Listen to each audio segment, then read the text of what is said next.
2009 में इकनाम लाल, एक 25 साल का लड़का अपनी मां के साथ पाकिस्तान को छोड़ के भारत रहने के लिए आता है।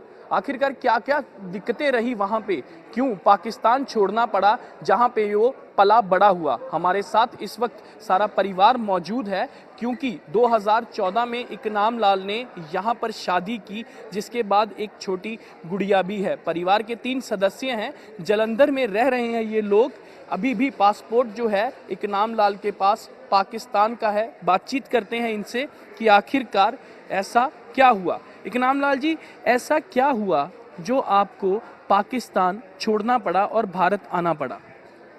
वहाँ पे ये दिक्कत थी कि गांव में हमारा सिर्फ हम अकेले रह गए, इस करके हमने यहाँ आने का फैसला कर दिया कि हम इंडिया चले जाएं। कौन से गांव में, कौन से शहर में था वो गांव? गांव ज़िला वर्गज़ई एजेंसी दरा मनी खेल, हाँ वहाँ हम रह रहे थे। वहाँ पे हम सिर्फ एक परिवार रह गए, बाकी सारे लोग जो हमारे अपने रिश्तेदार थे वो सारे यहाँ आ गए। और बाकी हिंदू तो थे आसपास, लेकिन दूर थे, कोई एक शहर में कोई दूसरे शहर, लेकिन उनके साथ हमारी कोई ऐसे जान पहचान नहीं थी। जो जान पहचान के लोग थे वो सारे यहाँ गए, मासी के लड़के, मामे के लड़के, और वो सब यहाँ आए थे। इस वजह से हमने भी यहाँ आने का फ़ैसला कर दिया, और यहाँ पे उन्होंने हमारी गारंटी ले ली और उनके गारंटी पे हम रह रहे हैं यहाँ पे। तो आपने देश छोड़ने का फैसला कर लिया। पाकिस्तान के बहुत से शहर ऐसे हैं जहाँ पे हिंदू अभी भी रह रहे हैं, वहाँ पे हिंदू लोग जो हैं एक दूसरे के साथ परिवार मिलते जुलते हैं। तो आपने ये नहीं सोचा कि मैं शहर बदल लूँ देश बदलने की बजाय? शहर बदलने में ये है कि वहाँ भी दिक्कतें ये हो रही हैं कि हिंदुओं के लिए थोड़ा सा मुश्किलात हैं। तो वहाँ पे बहन बेटियों की ख़तरा होता है कई जगहों पे। कई जगह ऐसे हैं कि वहाँ पे धमाके हो रहे हैं, शिया सुन्नी के दंगे फसाद हो रहे हैं। पिछले साल भी वहाँ धमाका हुआ था हमारे गांव में, उसमें हमारे 3 हिंदू भाई भी मर गए। ऐसे कई जगह बाज़ारों में आग लग गई, हमारे हिंदू लोगों की भी उसमें दुकानें जल गई। तो इन दंगों फसाद आतंकवाद की वजह से हमने यही सोचा कि हम इंडिया चले जाएंगे तो पूरी लाइफ के लिए निश्चिंत हो जाएंगे। हमने यही सोचा। तो क्या ऐसा हुआ जब आप 2009 में यहाँ पे आए अपनी माँ के साथ, क्या निश्चिंत हो गए फिर आप? अब हमको नागरिकता मिल जाएगी तो हम इंडिया के नागरिक बन जाएंगे, हम बिल्कुल निश्चिंत हो जाएंगे। हाँ नागरिकता पे भी आएंगे। पहले बताइए, आपका परिवार है, शादी आपने यहीं पे आके की फिर? हाँ हाँ, शादी हमारी यहाँ हो गई। दिल्ली में हमारे गुरुजी हैं, उनको हम मानते हैं, तो वहाँ हमने बोला तो आश्रम में हमारी शादी हो गई। हाँ, तो क्या आपकी पत्नी है वो भी पाकिस्तान से आए थे यहाँ पे? इनके दादा वहाँ आके थे और इनके पापा भी वहाँ से आए थे यहाँ। हाँ, वो पहले आए हैं, 30-35 साल पहले के आए हुए हैं। इनको वहाँ नागरिकता मिल चुकी है उनको, तो उस वजह से फिर इनसे शादी हो गई। तो आपके परिवार के कौन कौन सदस्य यहाँ पे आए थे और कब आए थे? पापा और बुआ, चाचा। कौन से साल में आए? टाइम ज़्यादा हो गया, मुझे नहीं। अभी भी आपका कोई पारिवारिक सदस्य पाकिस्तान में रहते हैं? मेरे ताई जी हैं, बच्चे हैं उनके, बस। उनसे बातचीत होती है? कैसा व्यवहार होता है वहाँ पे पाकिस्तान में उन लोगों के साथ? कोई बातचीत हुई उनसे? हुई होंगी, मुझसे हुई नहीं, पापा से होती रहती है। अभी उन्होंने वहाँ की, जिस तरह से आपके पति बता रहे हैं कि इनको दिक्कत थी वहाँ पे, हिंदुओं के साथ सलूक ठीक नहीं किया जाता था, तो क्या आपके जो रिश्तेदार रहते हैं उन्होंने भी ऐसी शिकायतें की आपके साथ? कोई बातचीत हुई? मुझसे बात होती नहीं ना, अपने पापा से होती।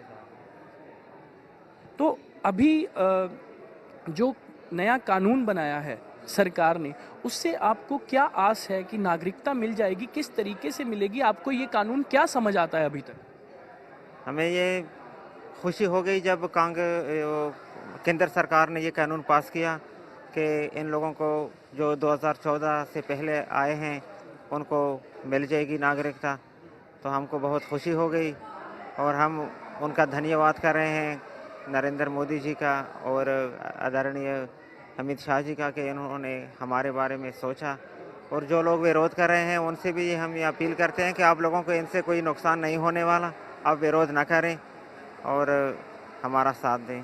तो नागरिकता लेने के लिए अभी कानून बन गया है, तो आपने अगला स्टेप शुरू किया नागरिकता लेने के लिए कि आप हिंदुस्तान के नागरिक हो जाएं? क्या आपने डीसी को, किसी सरकारी दफ्तर को अप्रोच करना शुरू किया? हाँ, कल हम गए थे वहाँ डीसी ऑफिस से, उन्होंने बोला कि फिर हम आपको बुलाएंगे अभी। हाँ, जब तक आप हिंदुस्तान के नागरिक नहीं थे, तो आपको क्या-क्या परेशानियां देखनी पड़ती थी हिंदुस्तान में ना नागरिक होने की वजह से?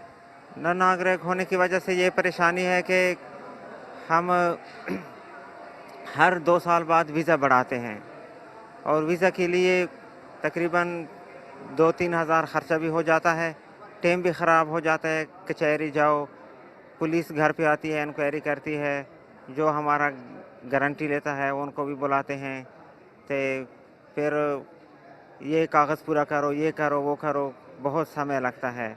और हम यहाँ के हमारे कोई प्रूफ नहीं है, तो उसके कारण हम कहीं खुल के जा भी नहीं सकते।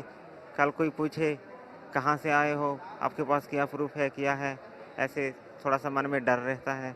तो नागरिकता मिल जाएगी, हम हर जगह जा पाएंगे। अब तक हमारे मन में है कि हम वहाँ से आए हैं तो कहीं वृंदावन धाम जाएं या अयोध्या चले जाएं, अपने धर्म स्थल देखें, लेकिन नहीं जा पाए। तो आप इसी डर के मारे अभी तक कोई भी धार्मिक स्थल पर नहीं गए? हरिद्वार गए थे हाँ, हरिद्वार गए थे, बाकी कहीं नहीं गए हैं। हाँ जी।